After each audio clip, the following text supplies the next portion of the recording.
When you graduate, it's time for your licensing. You will see that everybody is having 360 ESTS. Depending on the country, Europe use ECTS, and then you're having 320, happy 280, and then you're asking, why is it deficient? Why is it not complete?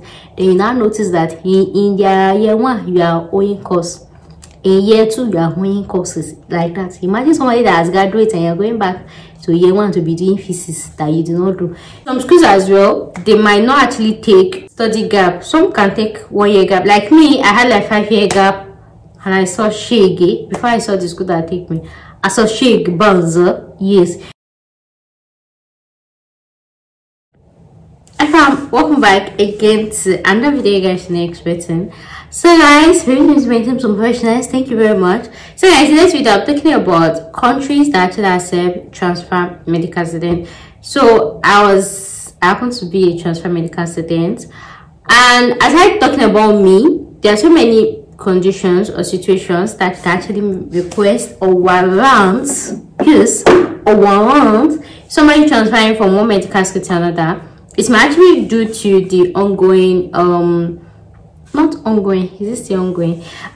the Ukraine war, or due to maybe you have issues in your school, or you want to change country, you want to change location, or due to the new rules. So if there's somebody like me that actually kind of have their future plan, because for me, I had to sit down to analyze where I am going. In fact, as a matter of fact, I had to leave the school I applied to. Yeah, because like I used to say, in your career in your medical career, in your journey of medical school, anyone when you want to talk and something like that, you have to plan yourself even before you even start your medical journey. Like, you have to really plan your life, plan yourself, how the country, your final destination, check the license requirements, the exam, the this, the that.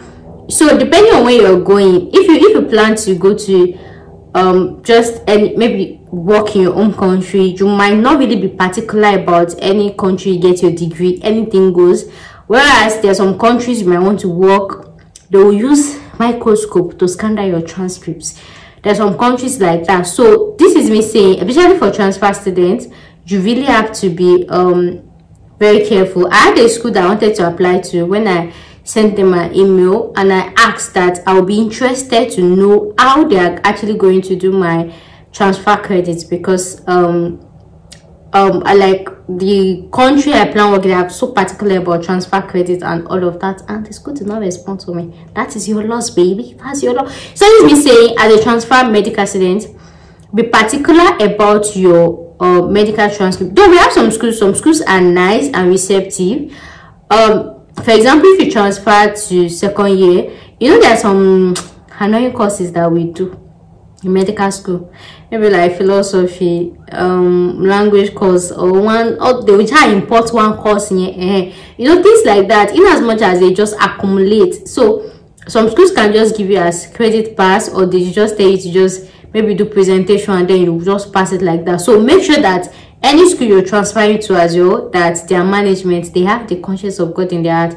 There are some schools that they will make you vomit every single credit that you miss. You go vomit all of them, even if it's, I don't know how useless that, even if it is hair science that they did, even if it's something that is not even relating to medicine, they will make you do everything. For example, maybe if you transfer to a school in your 4th year, and then maybe in your former school you people did not do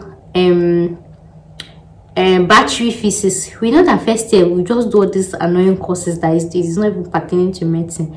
There are some schools that will tell you, even in that your 4th year, you still go back to go and do that battery physics. So make sure you know those type of schools and try and avoid it, because we are trying to focus more on medical subjects and not the medical ones. So just try and ask the schools that the courses you missed, how are you going to cover up for it? There are some depending on the course you need, depending on the hours or anything, they can tell you to just do this, do that to cover up for it. They can tell you, don't worry, we're just going to use this particular course as evaluation. They will just click on. So make sure you have that discussion with them. Don't just transfer and expect miracle to happen, and then when you graduate, it's time for your licensing. You will see that everybody is having 360 ESTS. Depending on the country, Europe use ECTS, and then you're having 320, happy 280, and then you're asking, why is it deficient? Why is it not complete? Then you now notice that in year 1 you are owing course, in year 2 you are owing courses, like that. Imagine somebody that has graduated and you're going back to year 1 to be doing thesis that you did not do. So, and the thing is, regardless of, for example, if you're transferring as a third year medical student to another school, in as much as maybe you have accumulated like maybe 180 credit hours, right? When you transfer to another school, there are some of those your courses that they will remove. For example, there are some of the, even 2 schools in Nigeria, even 2 schools in the same country, they might not be offering the same extra courses, right? So there are some schools they will just offer philosophy, and that's it. There are some schools that they will say philosophy 1, philosophy 2, and they will put credit hours on top. So if you are transferring to another school, they will try and compare the subjects that are same. Those ones, your credit will match. The ones that are not same, they will remove it. There are some schools that are nice, they will just use to replace each other. But there are some that are so wicked, they want you to pay for extra credit courses. They will ask you to vomit that course. So it's not just about transferring to any school, it's about knowing how the transfer credit is going to work. Ask them, if it is a 4-year medical degree, 5 years or 6 years, what's your total ETS? Tell them, if I transfer to 4th year, how many courses do I have? How many courses am I carrying over? How many extra classes am I taking? How many distance? So try to mail as many schools as you can and try to compare their their offer, the one that is easy for you, because you will not want to be in a part. Medicine alone is tough, right? It's not like it's tough. There are a lot of materials to study, and you know, depending on your country of destination, you might have to start preparing for your license exam. Imagine preparing for your license exam, preparing for school work, and then you still have your work. You still have to do work in your year 1 and year 2. You know that it's not gel, it's optimum shaking. So make sure you find out things about that and try to go to a nice school. So what are the schools that actually accept transfer? The truth is, almost every medical schools and countries I have checked, they accept transfer. They all do. Majority of them all do. But sometimes most of them actually fall outside my budget. So depending on your budget, and there are some, and like I said, there are different rules. Like I check majority of these countries, these schools and everything, they have different rules. Some will ask you for transfer credit, tell you to pay for transfer credits, tell you to pay for missing credit.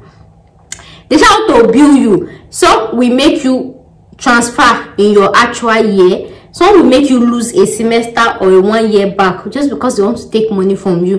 Different schools, different countries, they just have different magic ways. So if you know you don't want to surf the internet and just go and be checking randomly which country will take me, which country will take me, you can actually book a private consultation, a private session with me. You send me your CV, tell me about your last school, how many guys. And again, another thing is, some schools as well, they might not actually take study gap. Some can take 1 year gap. Like me, I had like 5-year gap, and I saw Shege before I saw the school that take me. I saw Shege Banza, yes. So there are some schools that will be like, after 1 year we can take it as transfer, 30 years after this, after that.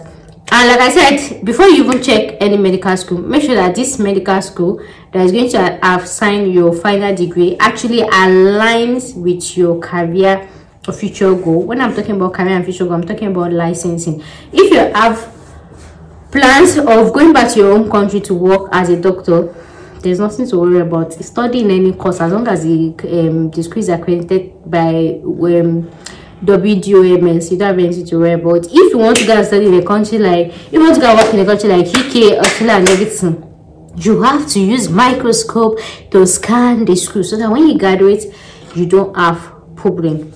So there are so many schools that accept transfer. Caribbean or Europe or even African countries, there are a lot of schools that accept transfer students. A whole lot. Yours is just to make research, send mail, send DM, all of that. Check your budget and keep sending.